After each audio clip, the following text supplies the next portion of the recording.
I am currently on my way to go look at a '05 Duramax. They did head gaskets on it, and they are thinking the valves are out of adjustment.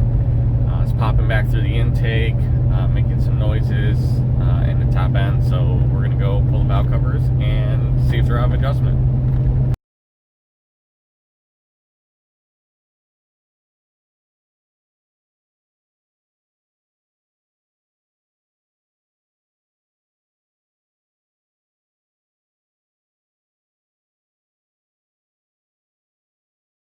You can already kind of hear it right now. It's a lot louder on this passenger side, but you can really hear it in this air box. Down in the wheel well here.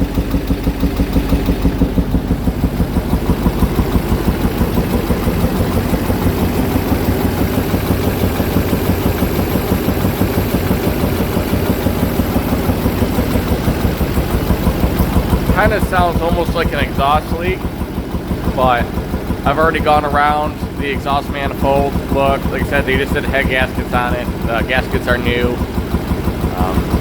You know, it seems to be missing a little bit as well. I mean, it could be other things, but the popping back through the intake and the fact they had the heads decked really suggests that it's probably a valve adjustment issue. So we're going to tear into this and see what we find.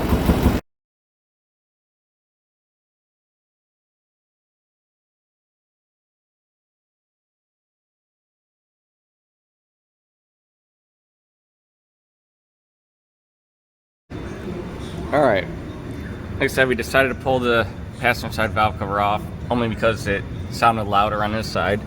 And I wanted just to take a quick look, and this is going to be a little bit hard to see, but to get in here, kind of make it out right here. It's kind of floppy. Oop, I don't want to mess with that too much more. It looks like it's about to fall down, and we don't want it going into the engine. But you can see in here that, come on, focus. Something definitely isn't right. Let's see if we can see it better on the back side here. So, without going through it too much, you know, there is a little bit of play in here, and obviously you want to use a feeler gauge, but nothing appears to be overly tight.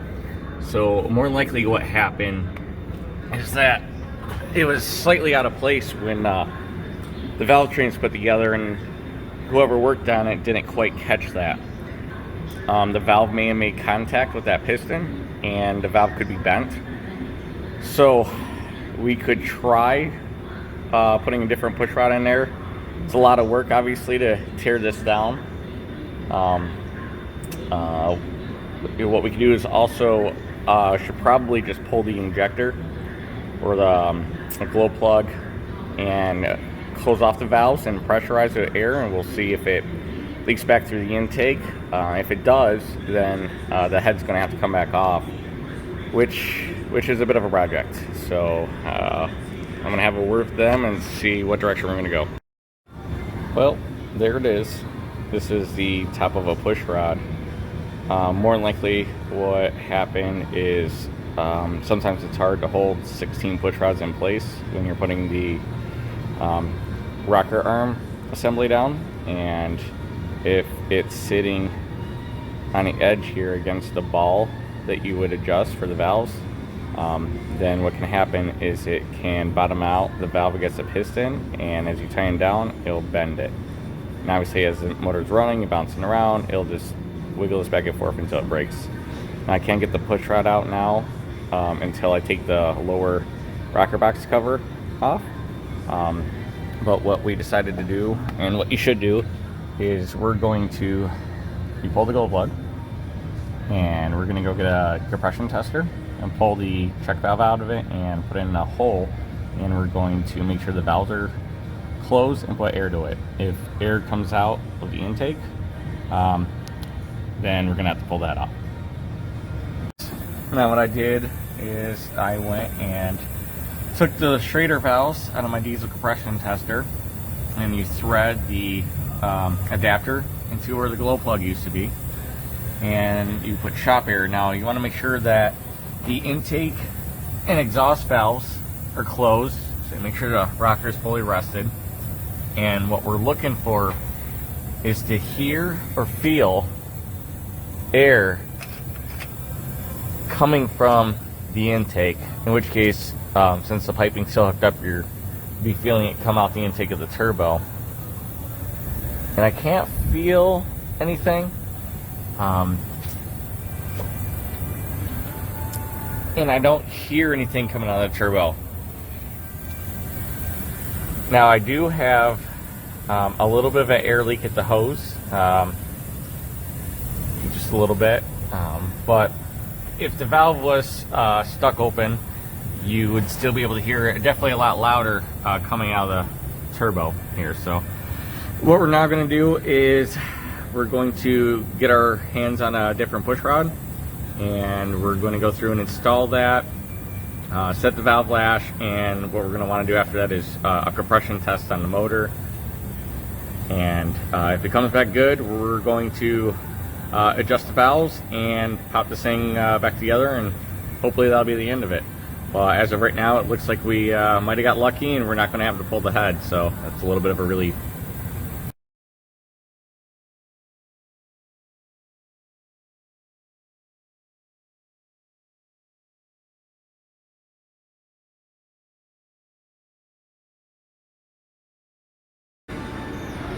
Well, as you see, we got the old push rod out, and like I said, this top's broke right off. Let's see, let's get this thing in focus here. And that's what a new push rod looks like. This guy.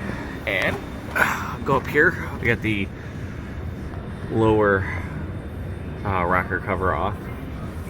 Right here happened to be an exhaust valve that was damaged. Just slip this right in there,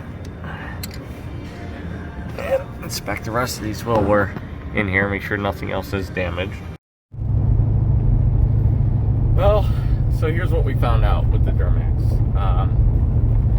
It appears that the valves were not that far of an adjustment, but surprisingly a bigger problem. Push rod was,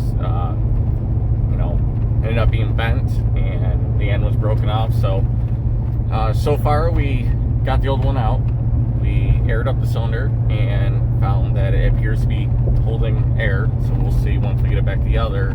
We were able to get a new push rod, and we have it installed. The rocker shaft is all torqued down. Unfortunately, my batteries died, so I went through and adjusted the valves, and that's about all I'm going to do for tonight. It's already,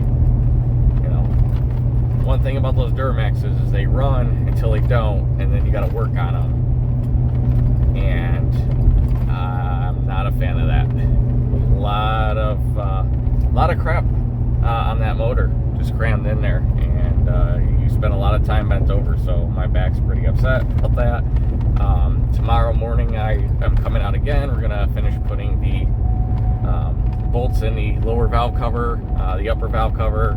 We got to get new seals for the injectors, pop those in, torque them down, blow out the fuel lines for the high pressure system, get all the accessories and everything back to the way it was, and then we should be able to prime up the fuel system and give it a crank, and fingers crossed, no additional damage was done, and this thing will be good to go. So that's the plan. So see what tomorrow brings.